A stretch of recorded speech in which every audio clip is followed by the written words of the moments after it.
All right, good afternoon, and welcome to Supply Chain Now Radio. We are broadcasting live today from the supply chain capital of the country, Atlanta, Georgia. My name is Scott Luton.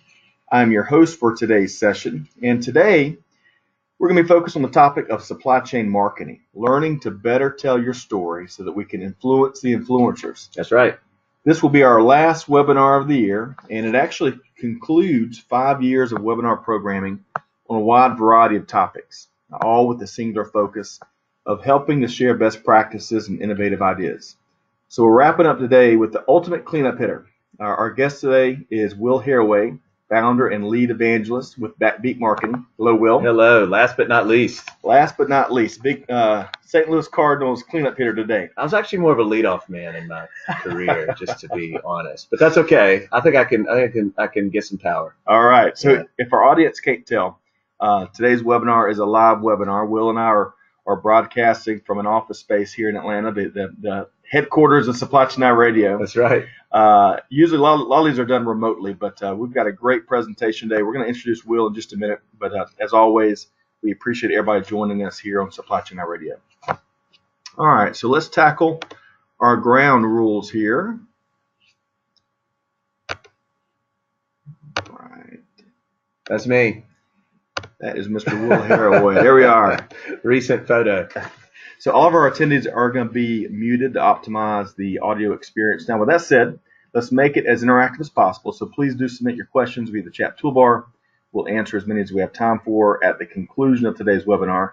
And finally, a PDF of today's presentation and a recording will be available in the next few days to each of our attendees. Okay, so let's take a minute to recognize our sponsors here on Supply Chain Now Radio.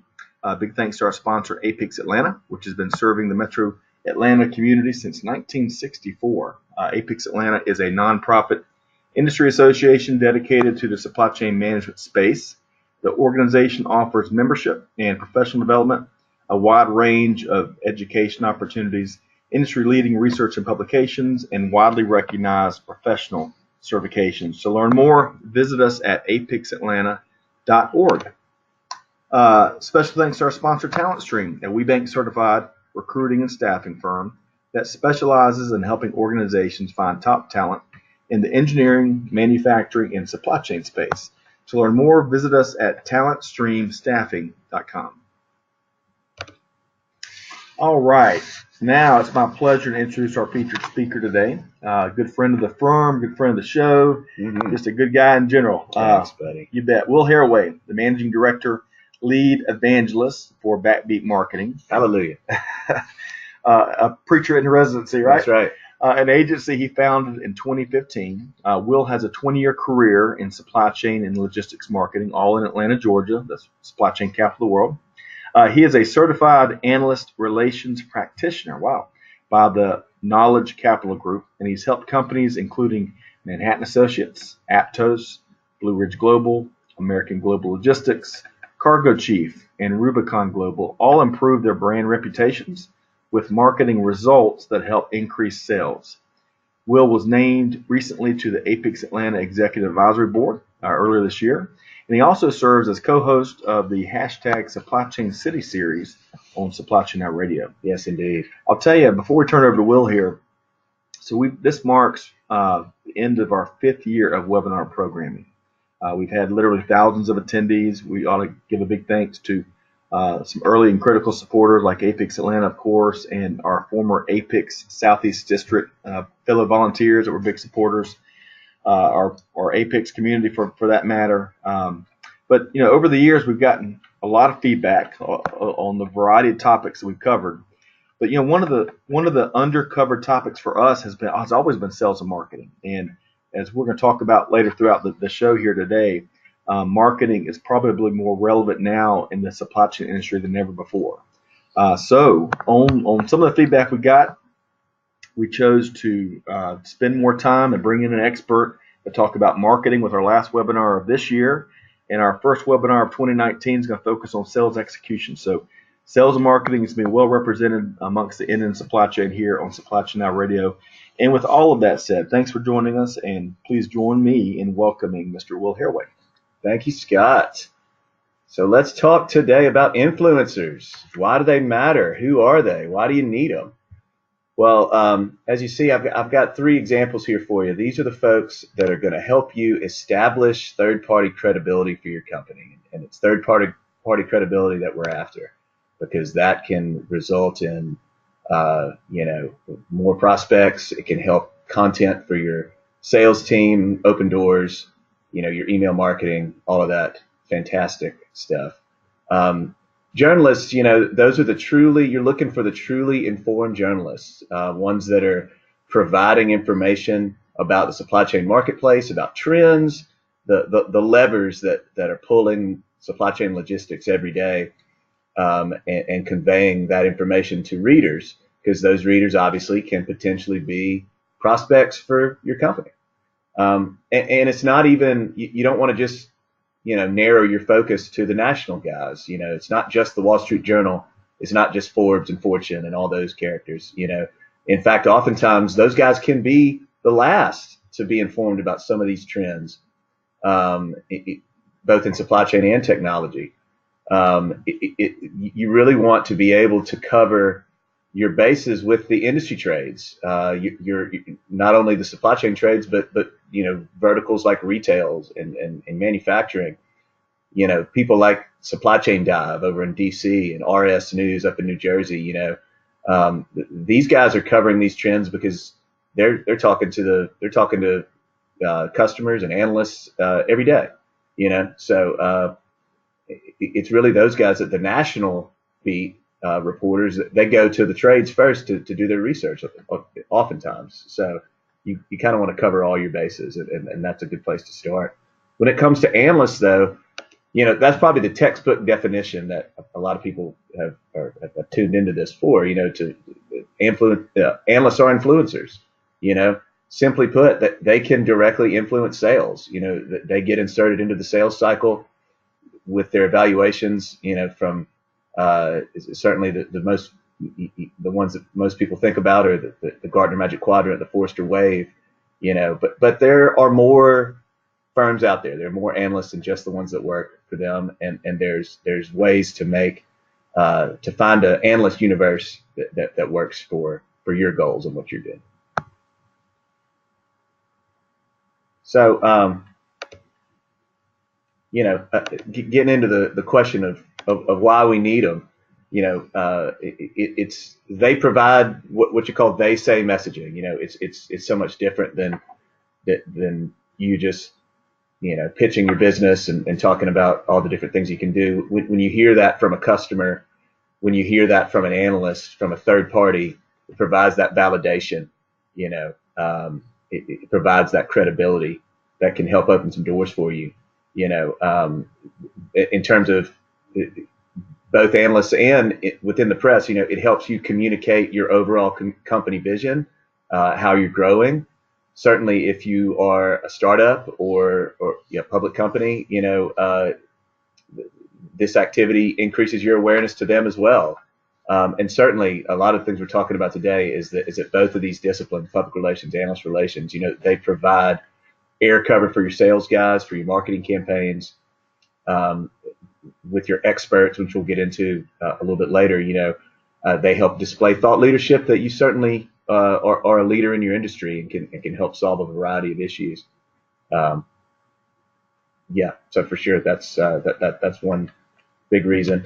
When it comes to analyst relations, and we'll get into this a little bit later.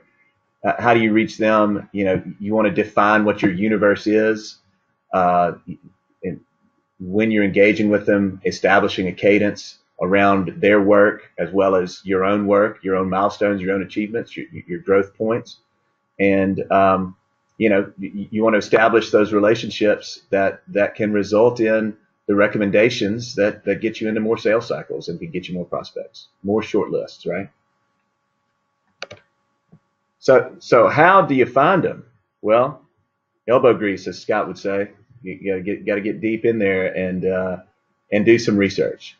And when you're searching for, let's say, your list of journalists, you definitely don't want to get hung up on titles necessarily, and you really want to find the journalists that are doing the deepest research, that are deep into the trends, and really that have the most sources within their pieces, because you want to be one of those sources. So when you see when you see an article that's got 3 or 4 executives and an analyst and a customer all sourced, that's a hardworking journalist right there. So it's not even, don't get hung up on the fact that, oh, well, that's an industry publication. Maybe nobody's reading that, or not as many people as I would like, because you got to remember that if you're producing this content with this journalist, that's content that you can use later. I mean, no matter if it's almost like what we're doing here today, Scott. I mean, we're recording this. We're going to be able to, it lives on in posterity. And it's all about the way you position this content and get it sent out to your prospects and have your sales guys use it on LinkedIn pages and social media. So you have some examples. So you're talking about kind of picking and choosing the right journalist. Is there someone that really comes to mind that? Well, I'm actually thinking of the guys over, actually like all of the dive publications in Washington, D.C. There's like Supply Chain Dive. Supply Chain Dive is one. Retail Dive is another. I mean, they're all work out of the same office, but when they do their reporting, it's deeply sourced. I mean, they go and speak to the executives. They go to speak to product managers. If they're talking inventory optimization, they're talking to guys that know how to do predictive analytics. They're talking to retailers like Toys R Us or whoever, that need that kind of information. And, it's that type of, those guys work hard, and it's not, you're looking for those guys as opposed to the guys that just take your press release and put it up on the web. Although I would like to point out those guys are great too, because, as somebody who writes a lot of press releases and oversees a lot of press releases, you want that information to get out there too. You got to have a wide variety That's right. of diverse tools and resources. What about one last one? Sorry to interrupt here, but no, Jennifer great. Smith with the Wall Street Journal, and the logistics and supply chain report, right? Oh, absolutely. Yeah. Well, that's what the Wall Street Journal and that whole team is fantastic. I mean, they have their finger on the pulse of everything that's going on for sure. And I think that's a daily, if not every other day, logistics report, which is great information. So to our listeners, if you're not tuned into that, checking that out each day, it's great information. A lot of times it's metrics driven as well, which is important. Comes to your email box every morning at 6 a.m. I've been reading it for probably since it started. So I think that was around 2015, but something like that. And sponsored by UPS, friend of the show as well. They're a big sponsor. I'm sure they will never let go of that sponsorship. I don't blame them. but they're a really good example, and a good example. They source a lot of the different analyst firms, both large and small. So they'll go and they'll talk to a Gartner analyst, but they'll also talk to Armstrong and Associates when they're talking about freight or transport. So that's why it's important when you start thinking about analyst relations and you start thinking about your universe. You've really got to widen up your scope. You got to figure out who is being sourced and what matters to a particular industry, because it's a lot of times, and I think that's probably a theme of today. It's not as much who's saying it as what they're saying. I mean, you kind of want a cross section of both. So for sure. So and when it comes to, again, when you're doing your research for analyst relations and these analysts, there's so many different firms now, and you asked earlier about the importance of that, and it's a lot of it has become fragmented, that you can sell into different points of manufacturing, 3D printing and additive manufacturing and wholesalers and distributors, and they all have their specific needs. So different firms, both on the analyst side and publications, have formed to serve those needs, and you just have to find them. So, and it's a two-way street. That's what you want. That's the ideal thing, is that when you start to when you are providing these journalists and these analysts with information that they don't already have, or when you can source different topics for them, then the ideal situation is when you're not doing, you're still obviously doing outreach, but these guys are also reaching out to you because you've become a resource for them. You're helping them do their jobs. And you almost can't put a value on that. And especially when you have, I mean, I'll use somebody that one of our clients is American Global Logistics, and their CEO, John Slangerup. You know, he has such a great background as the former CEO of the Port of Long Beach, as well as he was the president of FedEx Canada. So just looking at his career sheet, it gives a lot of credibility to anything that he says, you know, and he can speak to a variety of different topics, including with Jennifer Smith over at the Wall Street Journal, and including the guys over at Supply Chain Dive, to help them shape a story. So a lot of times, as we've done this for a while with those guys, with AGL, you know, they start to come and look for John's answers without me even having to do the outreach, and that's exactly what we're looking for. And along those lines, perfect transition into John as a subject matter expert. And you, to any of these programs, you've got to have your subject matter experts, and you've got to develop them if you don't have them. And they can be a variety of people. I mean, they can be your CEO, certainly. If he has that facility, that's great. If he has that kind of personality, that's terrific. Let me ask you. Yeah. Might be a stupid question, but you know, a lot of folks don't like to come across as the know-it-all. Mm-hmm. However, when we talk about subject matter expert, these are the know-it-alls in their trade and the industry. Do you see it as a key part of a successful marketing approach to get them more comfortable to really sharing, you know, and in the right way, right? Absolutely. So making them comfortable around, you know. Yes, for sure. You definitely want to, and that's what I'm kind of, you want to, if you don't have them, you want to develop them, and you can find them. Sometimes, I mean, honestly, they can be anyone within your organization. I mean, they can be a product manager, you know, and maybe it's a guy that, you know, is so deep into the weeds of putting together, you know, technology solutions.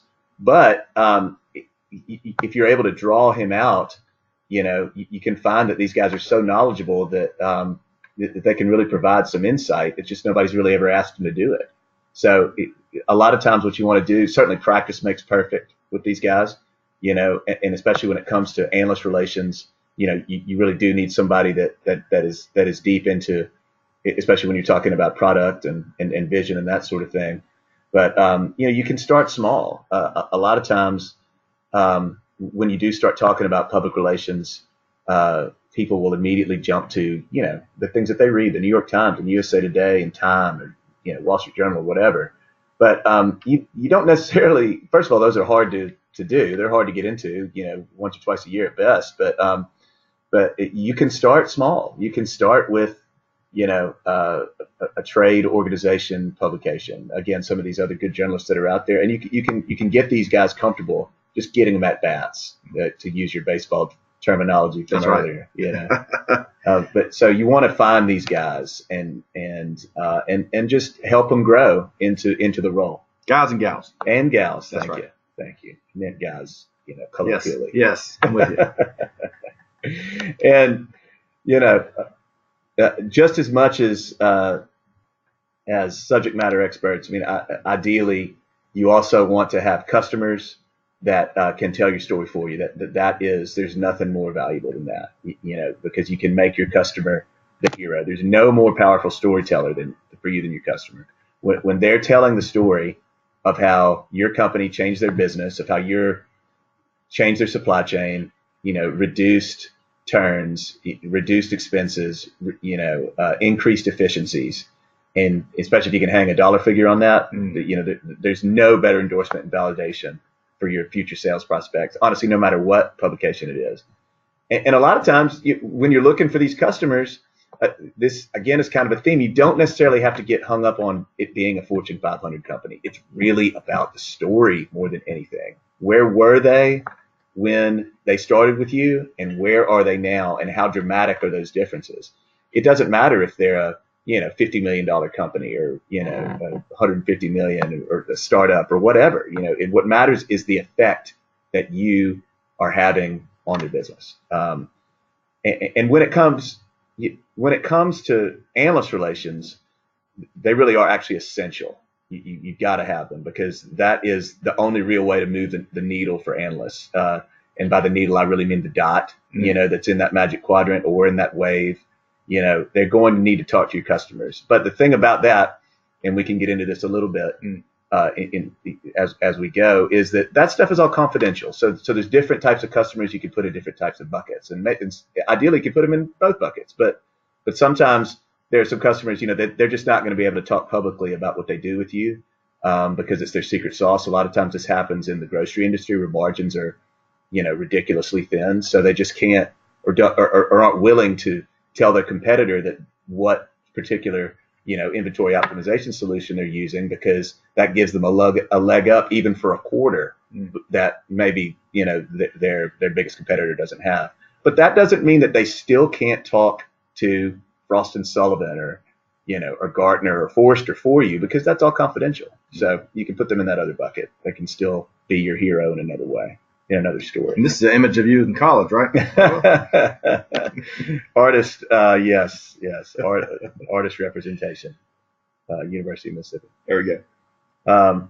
So, and really to cultivate some of those customers, sometimes they just don't want to talk about their supply chain, and it's hard to get them on board, and sometimes it's hard to get your salespeople on board as well, because they have a lot of asks. They want to get upgrades. They want to get maintenance renewals. They don't necessarily want to waste an ask on being a media and analyst reference. But some things that we've seen work are putting together putting a program in place that provides some incentives, that provides some reasons, that provides kind of a community where your customers can help provide those third-party references for you. And that can be incentives that you provide to them within the program. Things like, training, certainly with technology, that's an essential part of it. Free tickets to customer conferences, after you achieve a certain amount, like, we've done it in the past where if you've done, 3 or 4 interviews and a couple of analyst references, that earns you enough points to get yourself a ticket to the customer conference. And that's valuable because those are things that they're probably going to anyway. Maintenance, providing some discounts when it comes to that, and even gift cards, for goodness sakes. Everyone loves a free dinner. I've never seen anybody turn one down. So free Starbucks. That's right. I mean, it's free. Any nice little gesture. They'll use it. Yeah. So just saying thanks, that major help. And that's what I'm, there are some customers that simply, that either can't or just aren't willing to do it, and that's okay, because those guys, you can still cultivate them to be your analyst relations guys. You really can. You're going to need those guys anyway. So just stick them in that bucket, and you can still give them your gift cards. You can still get, you can put them in the program. They're just helping you in another way that's not a public way, because all that stuff's confidential. And you still want to cultivate with them to understand certainly what they're going to say, especially when they're talking to analysts, and because you definitely don't want to be surprised. But that's the key, just making sure you understand what these guys are all about and how they tick, and that way you can figure out how they can be of use to your program. And when it comes to our analyst relations strategy, we want to know, like, as we said in the outset, it's not just about Gartner and Forrester, although those are the biggest names that you'll see in my little graphic there. In IDC, there's so many different ones, and that can fit within your specific industry, and provide reports about your, about your company, about the work that you're doing, and the work that you're doing with customers that can apply to specific, whatever it is, specific wholesalers and specific distributors, and the needs that they are facing, which are, going to be unique to that industry. and that can help you sell as opposed to, a more broad-based approach. Yeah, for sure. And we can talk about no analyst relations program and discussion is we can't talk about it without talking about the Magic Quadrant and what that means. I mean, obviously it's a big driver especially when it comes to enterprise sales. And if you're not familiar with it, I know a lot of people are, but I wanted to sort of outline what that is. That the axes are the completeness of your vision to the right, and then ability to execute on your up-down arrow there. Everybody certainly wants to be a leader, and what does that mean? That means that the analyst believes you have the right positioning and you have the right strategy and vision for the future. Certainly you'd like to be in that bucket. You've got your visionary bucket, which is companies that maybe they have the right strategy, but they don't quite have all the pieces in place to execute. Challengers, a very successful company with considerable market share, but maybe they're not quite as attuned to the strategy that they need. And then the niche players, that can be a successful company too, but maybe just within a specific market segment, and can be very successful, but still developing maybe some of their innovation and execution that can lead them over into the visionary and leader part of the quadrant. But I think a thing that a lot of people get hung up on when it comes to when you getting into the quadrant is a major achievement. Honestly, it is. It shows that you are with amongst the players, within a specific industry or discipline. And even if you're in, what I guess the weakest quadrant, necessarily the niche, it's still a great ballpark to be playing in. This isn't the blue ribbon and Aunt Bee's pickle contest. That's right. This is a big deal, and to our audience, this a lot of times is a who's who of who's operating in the space. That's right. In the last couple of weeks, Will, you've been a part of shows where we featured the likes of Logility and Manhattan Associates this week. Yep. Multi-year winners have been recognized in the Gartner Magic Quadrant. In the supply chain city, yeah, that's right. Sure, big cogs in the engine here. That's right. But, big deal. Yeah. And that's the thing is, even when you are a niche player, you can market to that, because honestly, that means that you are innovating and executing so well within your specific niche that you have reached that level that you can be evaluated and promoted within that industry. But again, it really isn't just the big guys. It really isn't just Gartner, Forrester. There's so many firms out there that can help you.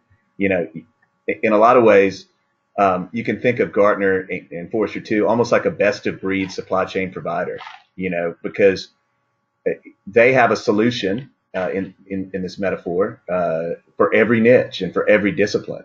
They really do, and if they don't, then they're going to. They will hire somebody with that knowledge base to fill that gap. But much like the supply chain industry, especially in recent years, you can find that specific cog on your own. You can find that specific firm that fits your niche. That like a good example on the screen here, I've got RSR. That they're a tremendous firm that only focuses on retail.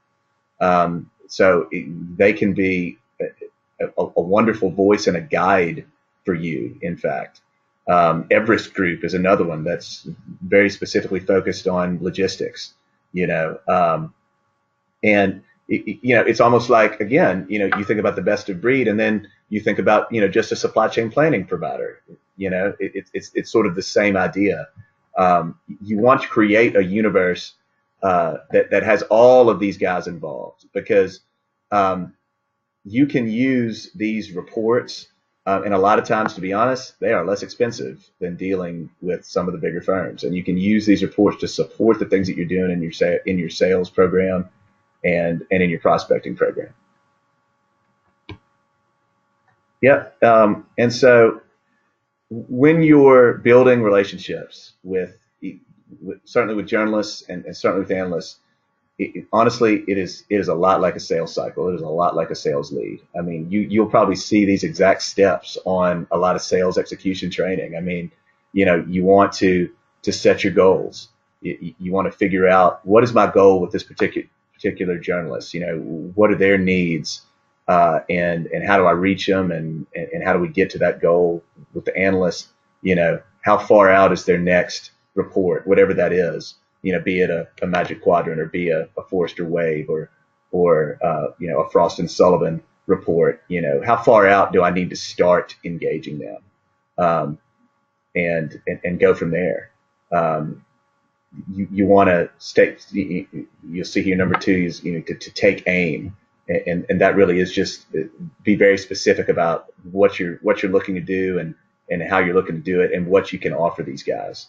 And when you reach out, certain. So Will, real quick. Yeah. So on step 2 here, the targeting and the selection process, going back to some of your earlier points, that's critical. Doing your homework.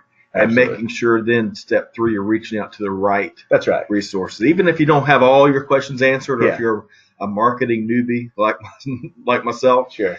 Making sure you do your homework so that you're putting the resources you have in the right baskets, right? And read their stuff, for goodness sakes. That's probably on both of these disciplines the things that probably their biggest pet peeves is when they'll just see a name and maybe a beat.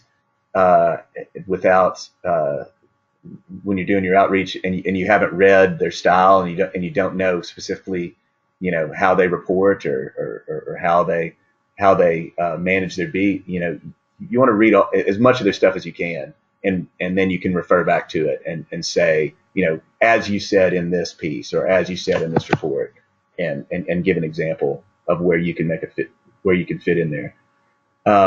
And again, it's just following up, being organized, scheduling it out, just making sure you are super organized and on top of these guys, so that you're not annoying. Nobody likes to be nagged or pestered, but if you're doing this in a polite way, in a respectful way, then you can absolutely build that rapport, have them understand that what you're trying to do is help them as much as help yourself. You understand their beat, what they're looking for, and you can help provide it. I mean, I think that's the main thing. A lot like a sales lead. And I guess we can close with this. While they're, and this is probably more for analyst relations than anything else, but while they're evaluating you and your program, in your company, you want to evaluate them just as much. And I don't mean like, I don't know, the big brother type of thing, but you want to be able to understand where they fit for you, and how you can develop them and their relationship. So like if you have a skeptic, you want to start to develop them into an influencer. Then you want that influencer to become eventually an evangelist, to steal my own title there. That's right. And if you have somebody that's uninformed, just kind of stick them in that bucket. So, like, okay, we just met this guy. He doesn't know anything about the company. So right now he's uninformed. How do I move him at least to skeptic? Maybe within 6 months he becomes, an influencer, and maybe within a year you've got him so on board, he's met, or she, thank you, he or she has met with, your product team, has met with your customers, several of your customers, understands the value that you're bringing, understands the innovations that you're doing in your product, that he or she is a believer, and you can count on them as an evangelist, and understand the work that has gone into it over, let's just say, a period of 18 months, from where you started with them to where they are to this day. You want to be able to show that progress as well when you're talking to, your board of directors and your CEO, et cetera, just to show, how you're going and whether you're meeting the overall goals. And again, organization is the key. You want to get a timetable together that's based on, all of these guys will give you a schedule of their planned research. It's almost like an editorial calendar that you'll get, from a publication. You can get a schedule that shows when everything is planned, and And that's exactly how you'll know when to start engaging these guys, when to get your 10 customer references in order, and get it all planned out so that you know what those guys are going to say, and you can put them, you can color code them like, this is one of my best guys, so let's put him up there. Okay, well, this guy, he's had a few challenges here and there, so let's put them on the back burner type of a thing, and just really have everything scheduled together so that you can plan for your success and plan for your results. Yes, sir. And there's another picture of me. All right. It's a live shot right there. I got my headphones on right now. I'm wearing that shirt. That's right.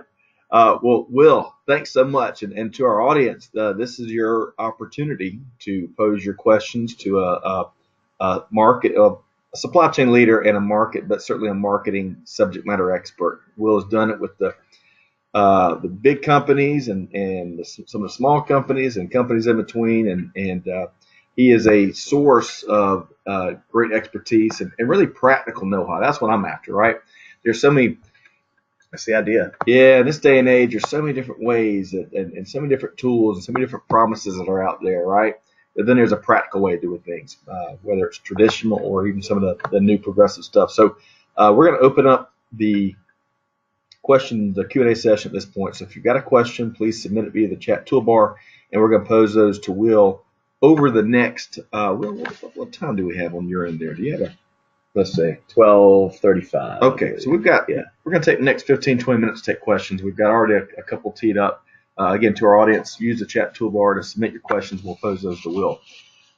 All right, so the first question, Will, comes from Todd, and Todd asks, what are some strategies for our sales team to convert customers into references? Yeah, that can be a challenge, like we talked about earlier.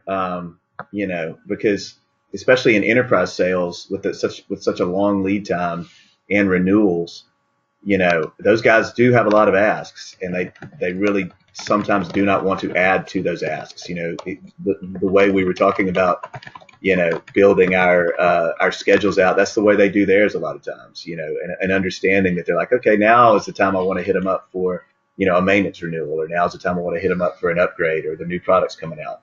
And I get that.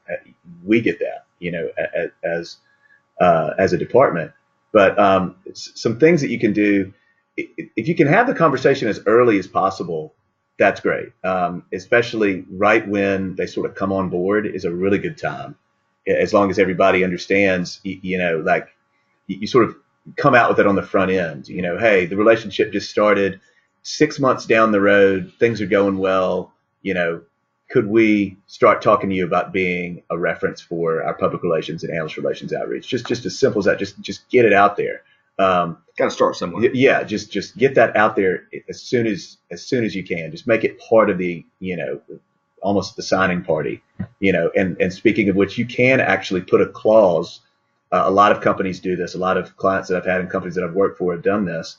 They will put a publicity clause within the sales contract itself. And for a public company, it enables you to say whether or not you can list them, in your quarterly earnings statements. But beyond that, it's that can be at least a door opener. It's something you have to discuss when you come to the contract. And if they say no, that's okay too. At least Right. That's a no can sometimes be as good as a yes in that regard, is that you're not left wondering, and things can change, and people can get different products, and people can upgrade, and all sorts of different things can change that relationship. But as long as you know where you stand at all times, I think that's the best key. Yep, I'm with you. Shelley passes along happy holidays and Merry Christmas. Good to have you here with us, Shelley. Thank you for that.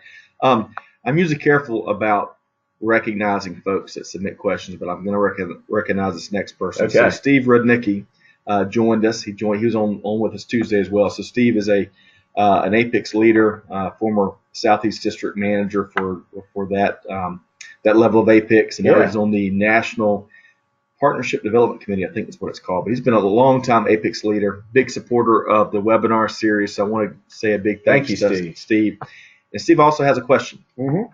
So Steve asks, would starting at a local level, or when starting at a local level, Yeah. how effective is the local newspaper business section reporters? Well, very effective, honestly.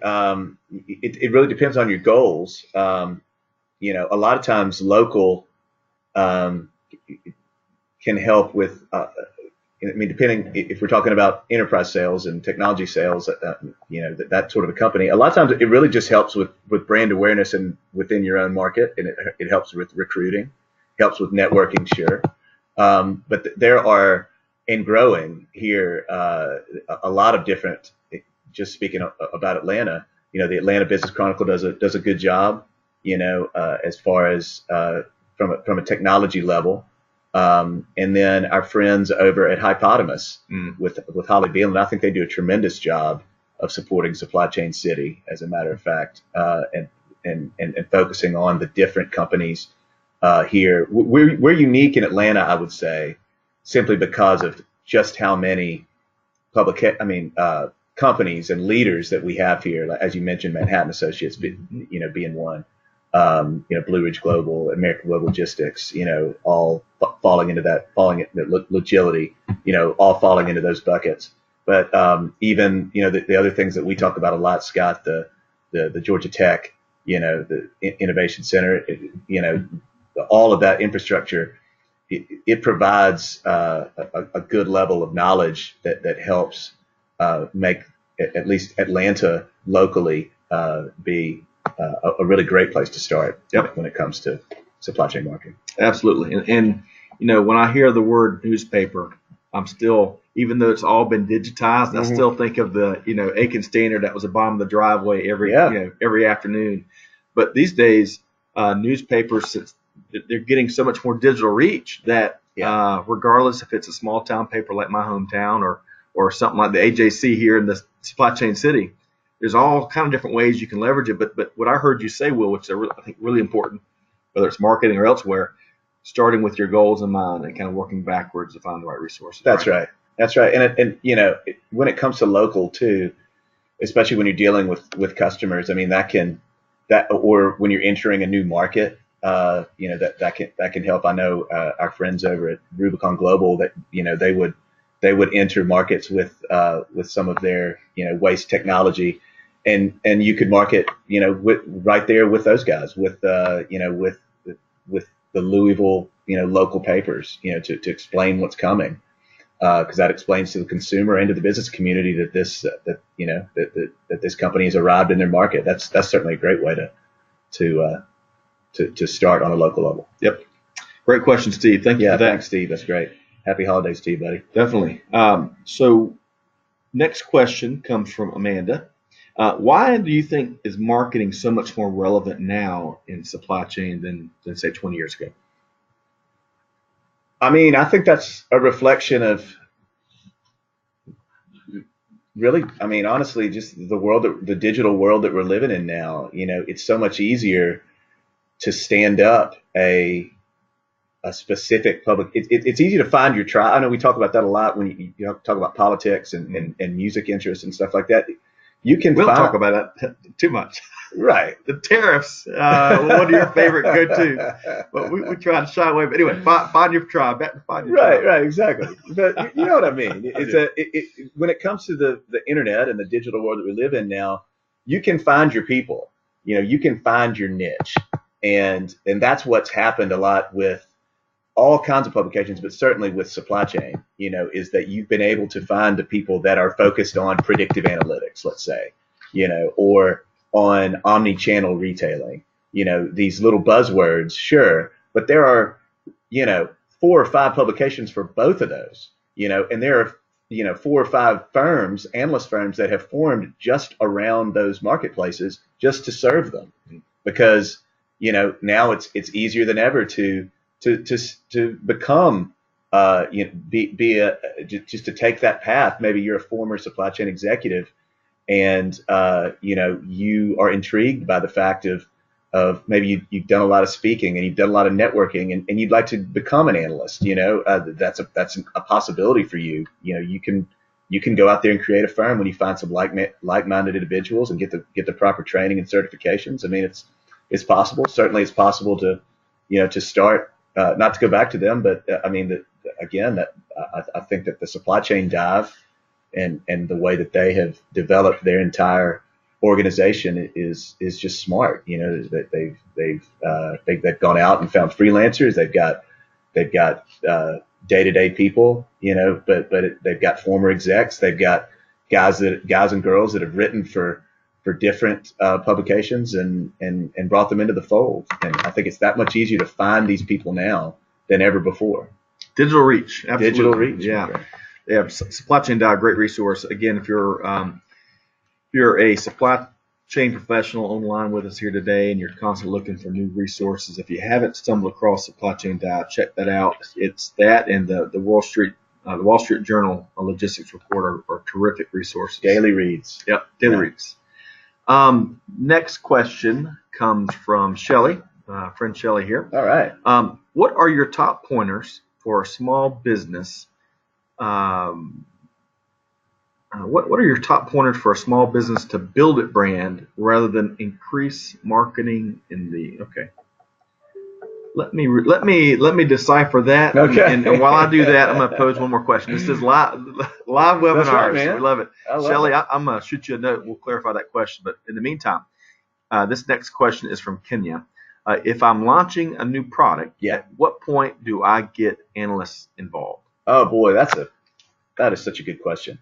The thing about it is it's as soon as you believe that your product is far enough along that you believe in it and you believe you can show it.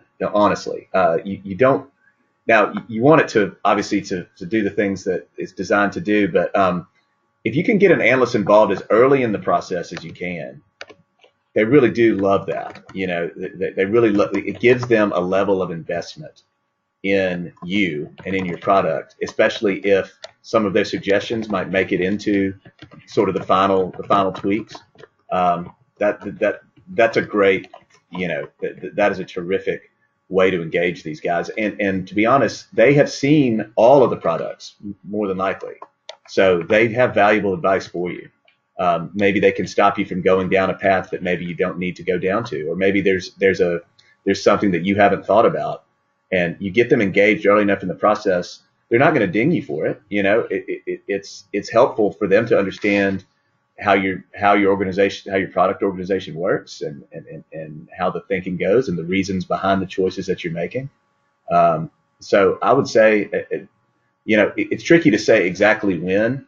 Only you can really know, and your product manager and you can really know, like, okay, this is maybe not ready for, our sales guys to go out and run out, but it's ready to demo for, select group. We feel like it's far enough along that we can demo it and get some feedback. Yep. Great question, Kenya. In fact, Todd, Amanda, Kenya, appreciate those questions. All right. So I'm going to try to rephrase this question from Shelly. So got it. In the healthcare supply chain niche, what would your top pointers be for a small business to build their brand rather than just increase marketing? Well, again, I really do believe in thought leadership. As far as building a brand, especially in that space, which is a booming space. And indicating that you are looking ahead at the challenges in your space and finding some voices within your organization that can express those thought leadership views, and if you can get them, if you can find them some sourcing opportunities, certainly in industry publications, in national where you can find it, and maybe starting with one and hopefully building towards the other. That is a great way to start building your brand, absolutely, because it just shows your expertise. It shows that you are paying attention to the trends, and that you're paying attention to where the market's moving, and that you can adjust and meet those challenges head on. I think that's a great way to start. Yeah, great question, Shelly. hopefully that helps. So the toughest question of the day: who's gonna win between the Clemson and Notre Dame game there, though? You didn't see that one coming, did you? That's all right. We can certainly talk about that.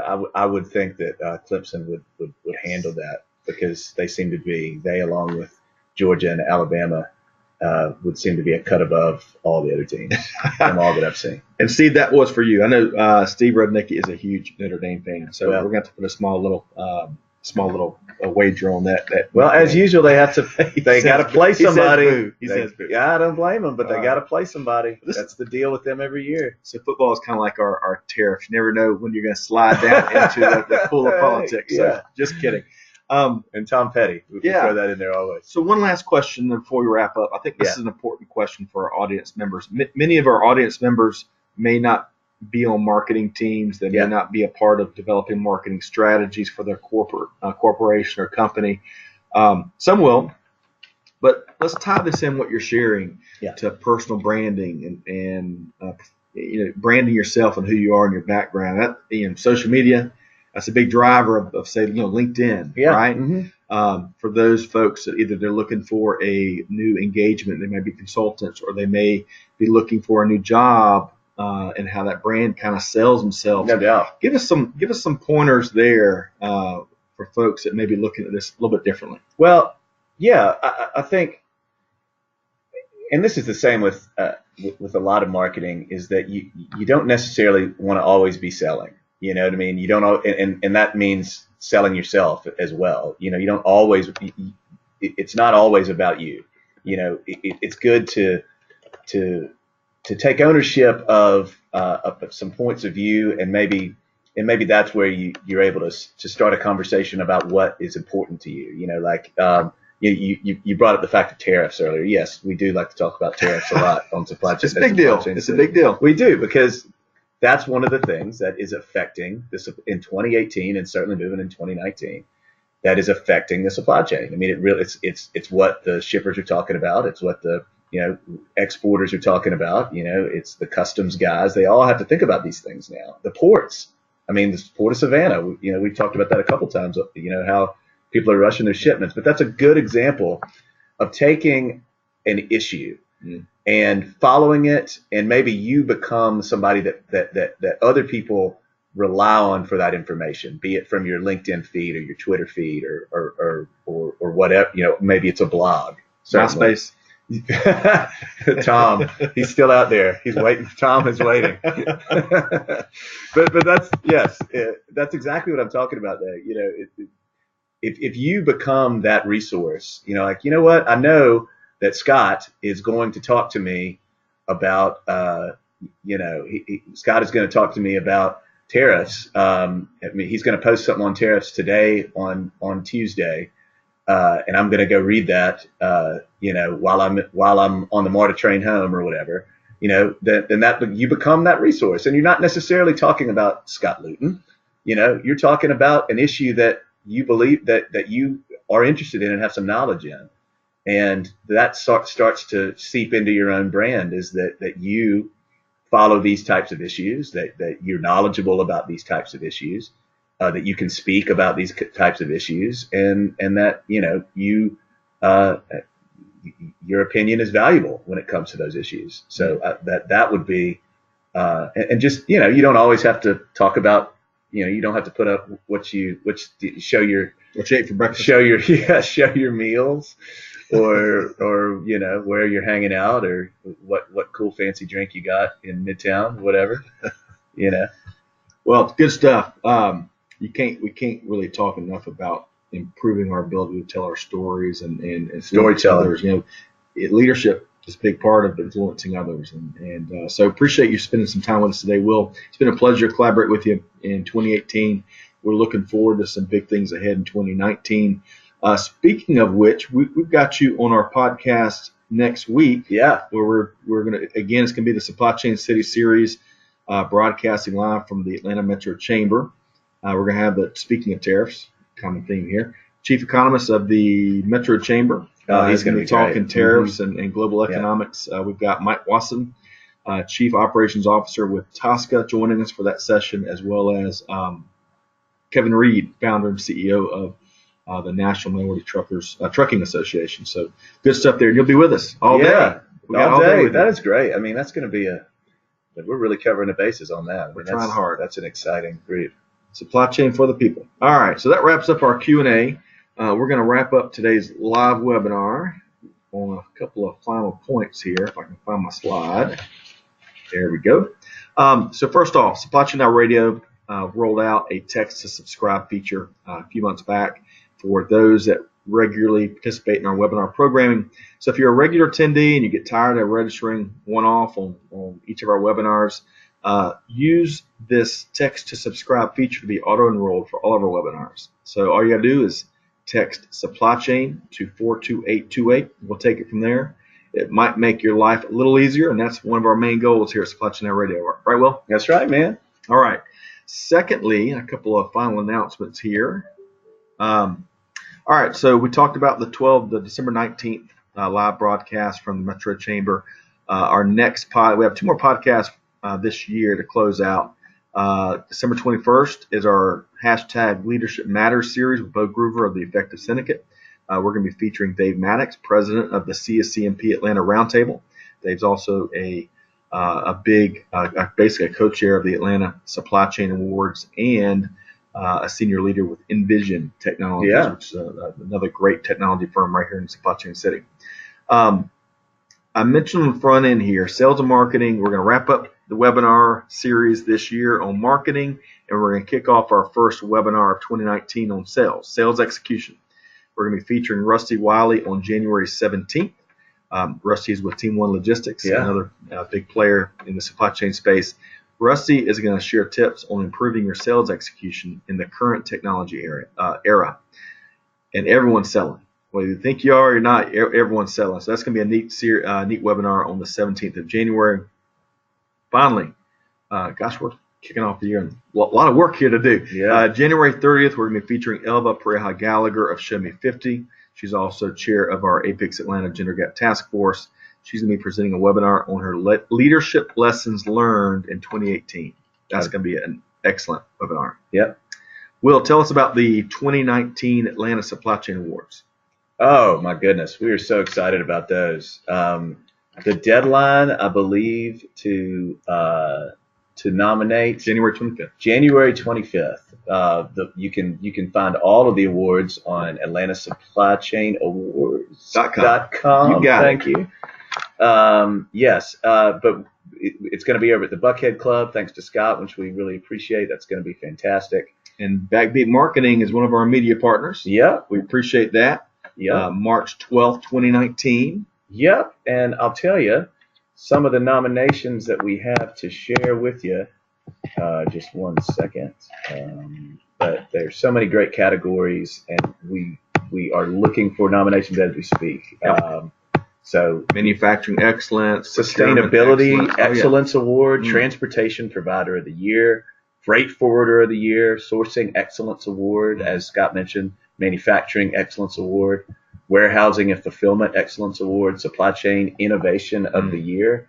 It's all right there on the website. All you got to do, it's a very simple nomination form, and we've got some judges in place that we're going to be announcing soon. Yep. And please share, please nominate. We are shaking the trees to get nominations. Yeah. Our latest sponsors that came on board, we're pleased to be partnering with the Atlanta Regional Commission, which is a great partner for this type of award, because any organization that has a presence in the 29 county Metro Atlanta area, MSA, is eligible. So appreciate their partnership. Of course, I mentioned Team One Logistics. They are a presenting sponsor. They're going to be presenting sponsor for a Supply Chain Culture Award, which is really neat. So check out AtlantaSupplyChainAwards.com. We'd love to have you participate, nominate, sponsor, come out and eat lunch, whatever you want to do. For more information on anything you heard here today, if you have a question on something Will covered or something one of our announcements, you want to be pointed to the right resource, what have you, feel free to send a note. We shared Will's contact information earlier, and that'll be in the wrap-up email that was sent out to all attendees. But also feel free to shoot me a note, evp@apixatlanta.org, and we'll take it from there. On that note, feel free to reach out to me if there's anything we can do to serve as a resource for you and your organization. So, Will, before we conclude today's Yes, session, any final thoughts on your end? No, just tell stories. That's the most important thing, especially in technology and especially in supply chain. I mean, it can get a little convoluted. There can be some buzzword action, but there's nothing better than just telling an honest to goodness good story with a dramatic twist of results and maybe some financial gains at the end. Those will always resonate with people, especially influencers. Love it. Love it. As we wrap up today, we'd like to give a big thanks to our guest speaker, Will Haraway with Backbeat Marketing. Thank you. For this very helpful and practical presentation. I thought all of your valuable insight, and appreciate your collaboration this year. Look forward to even bigger and better things next year. Special thanks to our sponsors, APICS Atlanta and Talent Stream. If you're interested in underwriting or sponsoring a webinar or a podcast or Supply Chain Now Radio out at a trade show, give us a call. We'd love to talk with you.